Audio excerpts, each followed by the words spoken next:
wanni beeku kuban qabu jechuudha. Kanaadha odeeffannoon jiru jechuudha.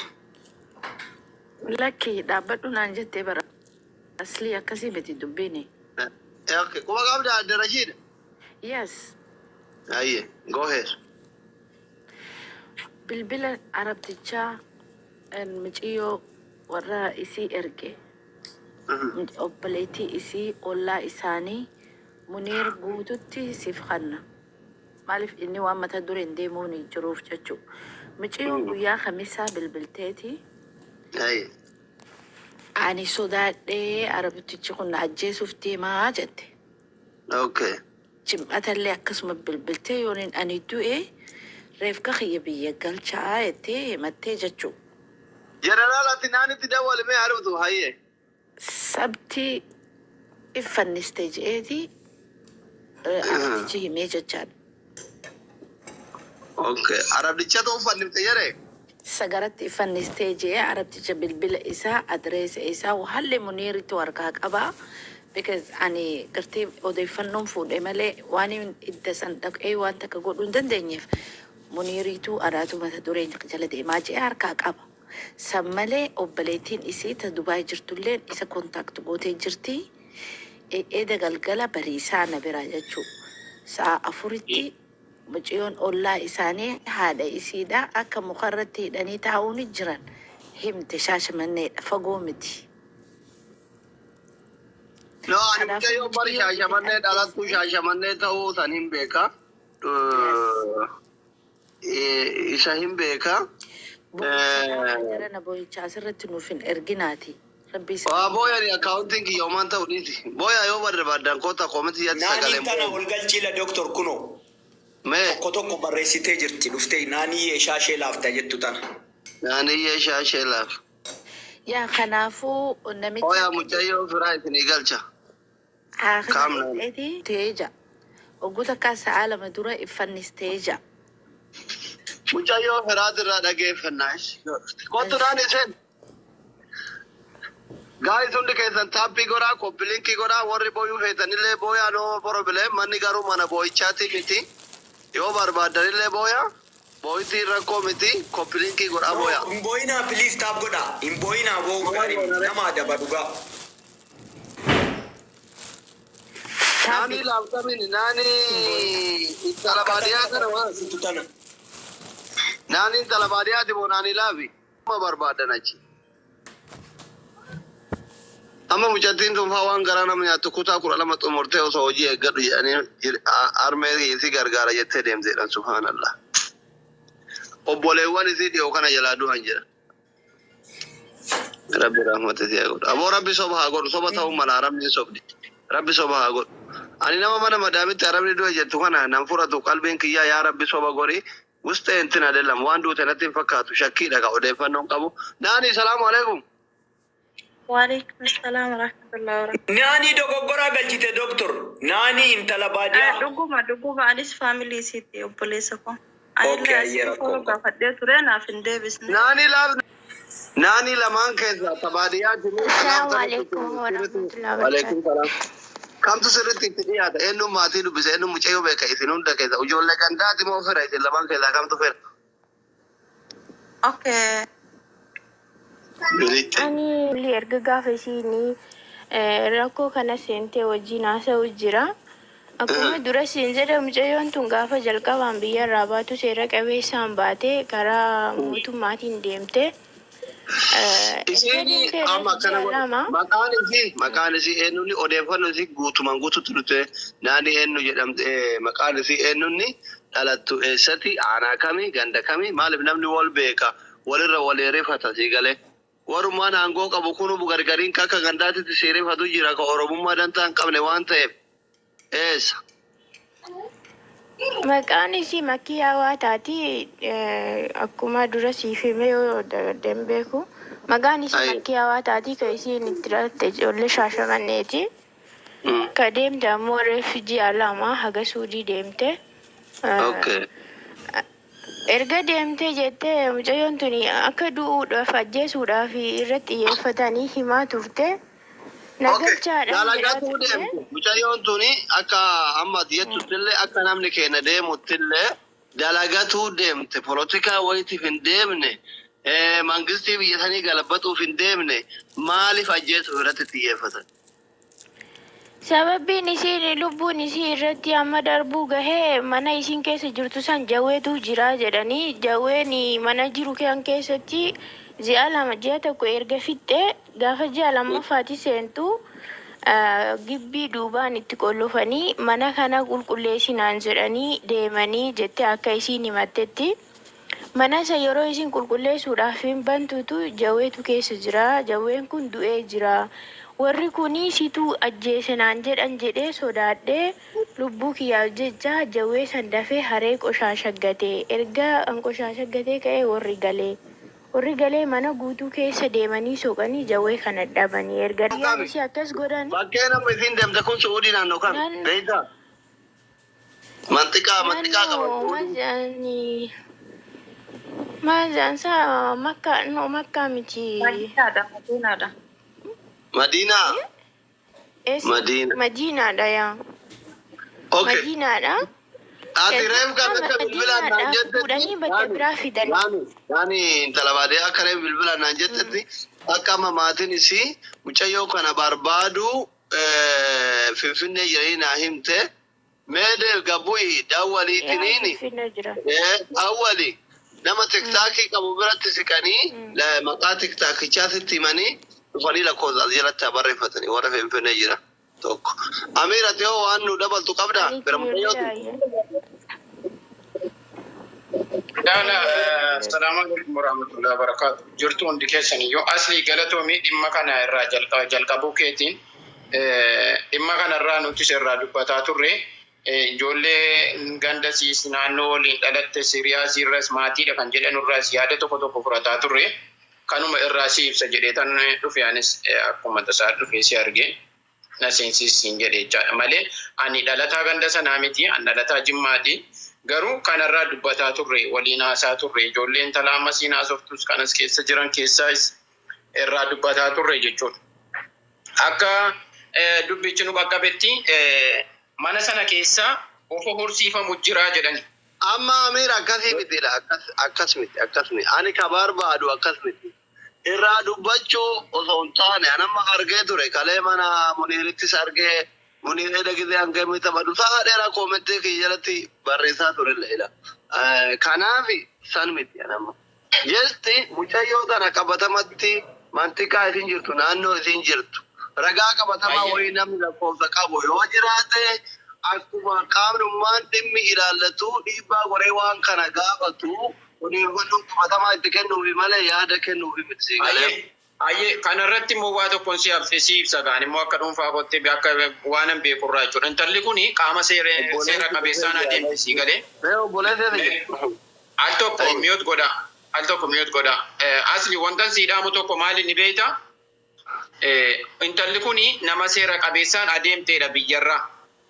Maktaba biyya jiru Finfinnee jirurraa immigireeshiniidha itti ashaaraa kennite bicaa kaardii wantariin bahee faayiliin si wantariin biiroo irraan adeemte biyya jira. Biiroon sun biiroo wakiilinnaa Saudi Arabiyaa irraa qabuun garamiin akka erge biiroon dhumti biyyarra jiru sun iyyuu dirqama isaa lafa kaa'a jechuudha si galee. Sana booda warri achi immoo imbaasiin bakka sanaa bu'ee dhaqee biiroo achiiraan bakka siin jirtu. Ijoolleen lakkoofsas ergiteetti lookeeshiniis ergiteetti jedhaa jiran si galee osoo lubbuudhaan jirtu.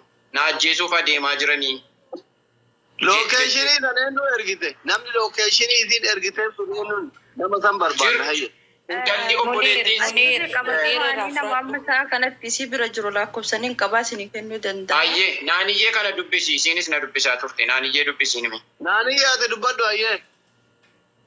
Kallattiin namni isin sagalee gaafa lubbuun jirtu itti himatte yoo jiraatellee yookaan illee waan beekturraati uummata ibsinanii. Mucatti dhalattuu ganda takka qofa sun taane firummaa qabna. Obboleessi isii anaaf eessuma ta'a. Akka biyyarraa adda baafadhetti illee obboleeyyan guutuu wajjin haasofna. Amma isaa kan obboleessa hojii asaa turre tartiiba akkamitti akka janaasaan isii argamuu danda'u gara biyyaa galuu danda'u hunda wajjin mari'ataa turre biraa dhufee tokko iseen jechuudha. Mucattiin duutii duutee jirti. Garuu mana madaami keessaa miti kan itti duuti. mana madaami yeroo jirtu akka madaamiin cinqaa jirtu Abdii qabni qabu ijoolleen galchinaan jettu kun ishee itti deebita. eega himattee jettee warri biyyarraa hordofee jennaani dallaaliticha isii fideetti dawwalanii biiroo ishiitti himaniif eegasi namtichi biiroo dhaqee fuudhee ubbira fide. Yeroo ubbira fidu kana garuu lubbuun ni jirti mucayyoon. Galchuudhaafi tikkeetti muraniifi jiran. Eega galchuuf tikkeetti muraniifi sa'aatiin biraraa dhiyaatee booda dawwalanii yoo gaafatani duutee jedhe namichoon. Eega duutee inni jedhe eegasi warreen deemee imbaasii biyyaa gaafatan namticha inni wajjin dalagu ka biyyaa jechuudha. Gaafannaani mucayyoon duutee jirti wanti godhuu danda'u hin jiru waan isin qabdan irratti isin gargaare janaazaa isii akka biyya galu isinii godhaa jedheen.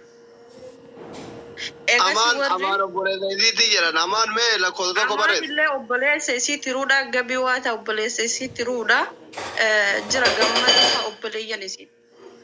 Amaan mee ijoollee obboleewwan isii lakkoofsa. Jarra galata rabbi yaadee obboleessa makiyyaati. Dhattiin naannoo ji'a lama akkas ta'eera. Ayyee erga biyyarraa baate. Erga biyyarraa baate naannoo ji'a lamaati. Haa ta'uti garuu informeeshiniin tokko tokko kan tiktookii ittiin hojjetame soba ta'us dogoggorallee haa qabaatu garuu mucattiin ji'a lamaa akkas taateetti haga baatee bilbilaallee turtee mana gaarii nagayeera jettee nu haasofsiisaallee turte. Ayyee. Torbee darbe keessa obboleettiin ishii Finfinnee jiraattii Furoo jedhamti. Isin bilbiltee mana na cufanii mana haarawaa fidanii na cufanii deemaniiranii. Mana na cufan kana keessatti qulqulleessinaan jedhanii deemee qulqulleessuu bofaa du'eeru argee baase. Sanirratti si ajjeefnanaan jedhanii narra mari'ataara waan ta'eef haga dandeettanii mana kana na baasaa ejensii bira deemaati jettee obboleettiin teennatuun ejensii deemtee warra ejensii waliin dubbattee baasanii ejensii harka galtee eegaleera jettee erga dubbattee kaateen booda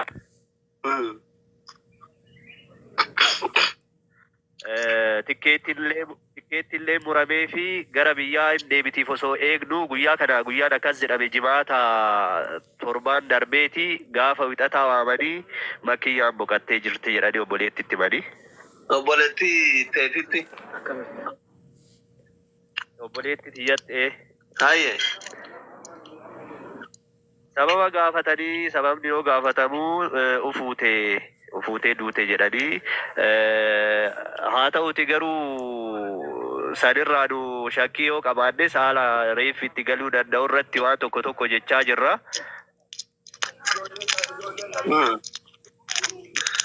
Kanaaf isinillee sagalee haaduu taataniif xiqqoo haalli jiru ulfaatee nutti ulfaatee jennaan akkasitti namoota illee bilbilatee taatan. Abdii bisu godhe abdiin kun obboleessa keetti kunoo biraati. Asli. Jiruufi waan akkatti asirra waa dubbadheetiin bayaa waan yoonni dhufe. Dhiifama qaama maal dubbate kanarra jechuudha. Assalaamu alaikum warahmatullah. Laa obboleessaa miti. Maal olatina namni kenna bannaa taachuu lolina amma ina dhageeffadhaa jara kenna. Arabaa wolotti mucaa'oon tun mana arabaa jirti. Du'uun mala du'uu dhabuun mala. Amaanaati akka obboleessii tokkotti qabatamatti arabni mucayyoo tana ajjeesuun shuuridha. Bilbilaan bara arabni waan fedhe jira. Manatti si kaa'ee yookiin mubaaraki yookiin aslii qabee awwaalee ajjeesuuf jedhee ka'ee ajjeesuun hin jira. Ati du'uun mala du'uu dhabuun mala rabbi rahmatti si godhuun mala. Qabatamatti ati akka obboleessii tokkotti mucayyoon tun du'uun isii qabatama. Ayyee nuti namni ijaan arge hin jiru. Duuteetti kanuun jedhellee warruma ejensii jiru warra ejensii asiiti. Warri ejensii asii ammoo warra ejensii bilbila fudhannee ejensii achitti isii bira jiru isiin na biratti duute jedhu kanallee sagalee ergilee fi nuun deebisee bilbilaan haasofsiifneerra. halkan ufuutee duute mana itti cufee haga balaliin kun xayyaaraa gahuuf sa'aatii eeggataa jirru konkolaataan geessa jedhee agasiif namira achi ufajjeestee uffanni isiillee namira jira qarshii isii ji'aa kan kennaniiraniif ka ji'a tokkollee namira jira reef ammoo qoratamaa jira. Imbaasiillee akka tasaa nama wayii erginee gaafachisiisnee turre nama imbaasii keessa hojjetu. Warri imbaasiillee reefa qorachiisaa jirra. Erga qorachiisnee kaaneen booda karaa ittiin gara biyyaatti deebi'u haala mimmijeessinaa ka jedhu dhageenye.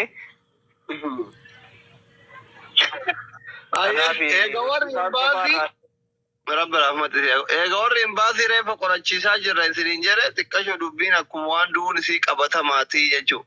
Kaalaas okke eega warri imbaasii akkana isiniin jedhe warri bira dalaydu akkas isiniin jedhe ati akka faamilitti mee Oromoo maal nu haa gargaaru jettanii ergaan baay'een karaa keessatti waan wanatti dhufeef amma suuraa isii fide dhugaa rabbiitti duuti diina ofiitti nuun toltu foon ofiitii miti. Mucayyoon tun akka seenaa isii dhagayetti ijoolleen hedduun karaa keessatti naanniyyeen fa'aa Muniir fa'aa irratti manitti lakkoofsa maazarii keetii fa'aa naa erganii yoo hin beekte jireenyi biyya lafaa karaa ta'ee maazarii keetiin daballe